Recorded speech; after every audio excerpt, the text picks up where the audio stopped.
তা বাড়ির লোকের তো ইচ্ছা যে তার বৌমা আসুক, তাই না? নতুন বউ একবার আসেনি, একবার আসুক, বাড়িতে ইচ্ছা। তাই ফোন করে বলছে, খোকা বিয়ে করেছিস, সংসার করেছিস, কি তোমার বাড়িতে একটা পূজার আয়োজন হয়েছে, আর সবাই আসবে, আত্মীয় করবে, যে যেখানে সবাই আসবে। তাই তুই যদি বৌমাকে নিয়ে আসিস তাহলে আমরা সবাই মিলে বৌমাকে একটু দেখতে পাবো, তাই না? এবার খোকা বৌমাকে নিয়ে এসেছে, নিয়ে বাড়িতে সত্যনারায়ণ পূজা হচ্ছে। তা পূজা হচ্ছে দেখে শাশুড়ি মা বৌমাকে বলছে, বৌমা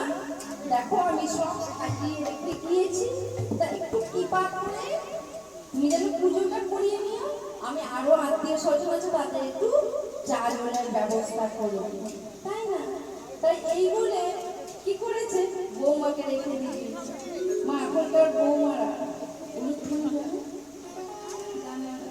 তা কি করেছে, ঠাকুরমশাই এসছে, এসে বলছে, বৌমা আমার তো আরো 5টা বাড়ি পুজো করতে হবে, তা তুমি একটু হাতে হাতে সব করে দাও, তাড়াতাড়ি হয়ে যাবে। এবার কি হয়েছে, ঠাকুরমশাই পুজো করতে বসেছে, ঘাটে চেয়েছে দিয়েছে, পুজোর থালা চেয়েছে দিয়েছে, ফুল বেলপাতা চেয়েছে দিয়েছে, একে একে সব দিয়েছে। এবার ঠাকুরমশাই যেই পঞ্চে প্রদীপ নিয়ে আরতি করতে দাঁড়িয়েছে, বলে, বৌমা এবার একটা উলুধ্বনিটা দাও। বৌমা মনে মনে চিন্তা করছে, এ বাবা শাশুড়ি মা যা যা রেখে গেছে সব তো মিলিয়ে দিয়েছে, তাই এই উলুধ্বনিটা পাই নিজ বাড়িতে সে পাশের রুমে গিয়ে খুঁজে বেড়াচ্ছে, কোথাও উলুধ্বনি পাচ্ছে না,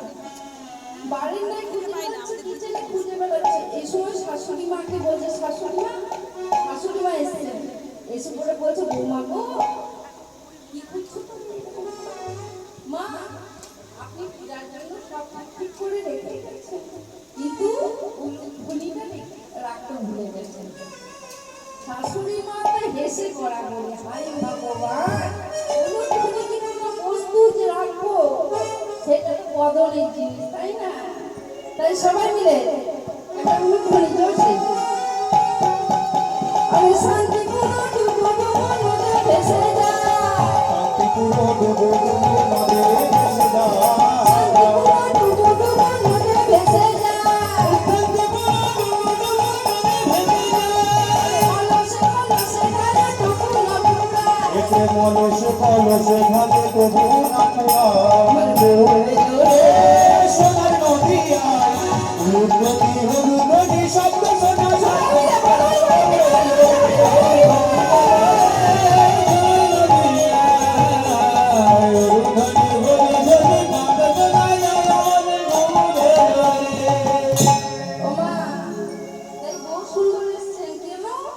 আমাদের কলিহত জীবকে উদ্ধার করবার নয়। এবং এসে পরে বলছে, যে জগতে তোমরা যখন মাতৃজঠরে ছিলে, ওই ছোট্ট জায়গার মধ্যে কত নাভি, রক্ত, পুঁজ, মল মূত্র, কত রক্ত, কত কি আছে, তার মধ্যে একটা ছোট্ট ঝোলের মধ্যে আমাদের বসতি ছিল। সেখানে চোখে দেখতে পেতাম না,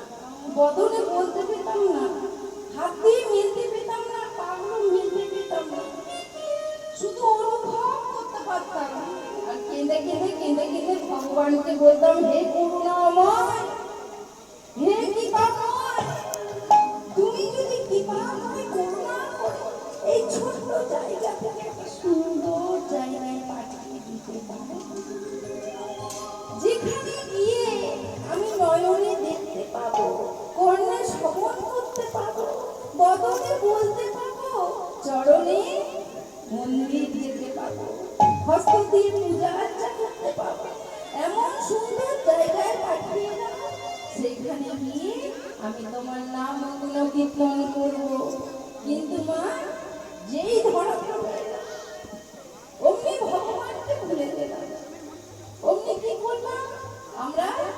মায়ায় সংসারে বশীভূত হয়ে আমরা আজকে ভগবানকে ভুলে গেলাম। তাই বহু সুন্দর বলছে, বলি দান দেহ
আর পড়িল বিপাকে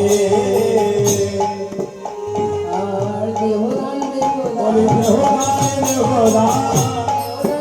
কি বলে দেহদান দেহদান চাই না আর দান দেবদান দেবদান আমি চাই না কোনো অন্নদান দেহদান দেহদান চাই না আর অন্য দান দেবদান দেবদান আহা চাই না কোনো অন্নদান যার করে না কোনো দান চাই না কোনো অন্নদান পড়ে নাই কোনো দান চাই না কোনো অন্নদান পড়ে নাই কোনো দান চাই না কোনো অন্নদান পড়ে নাই কোনো দান চাই না কোনো অন্নদান দেহদান দেহদান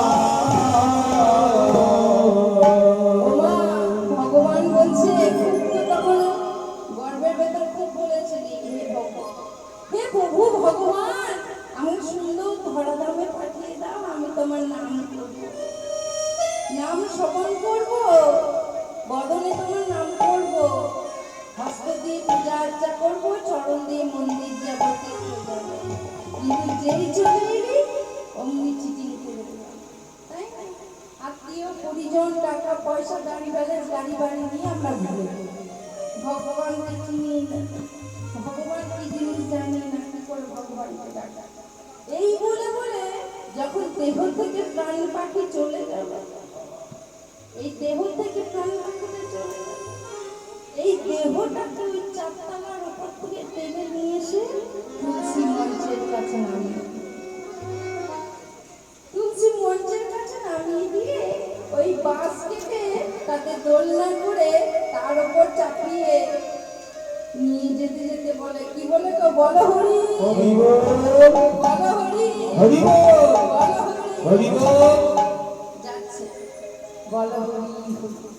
বলো হরি বলো হরি বলতে বলতে যাচ্ছে আর দেখবেন দেহটা শক্ত পাথরের মতো হয়ে যায় নরম চরম করে না কিন্তু মনটা একবার এইদিকে তোলে একবার এইদিকে তোলে এইদিকে তোলে একবার এইদিকে তোলে। আর দোলে দোলে বলে এত সুন্দর দেহ দিলে এত সুন্দর বদন দিলে শ্রবণের কান দিলে হাত দিলে পা দিলে তবু তোমার নাম করলাম না এখন প্রাণ পাখিতে চলে গেছে আর তুমি যতই বলো আর আমি হরি নাম করতে তাই না প্রেমানন্দ হরি হরি বল হরি বল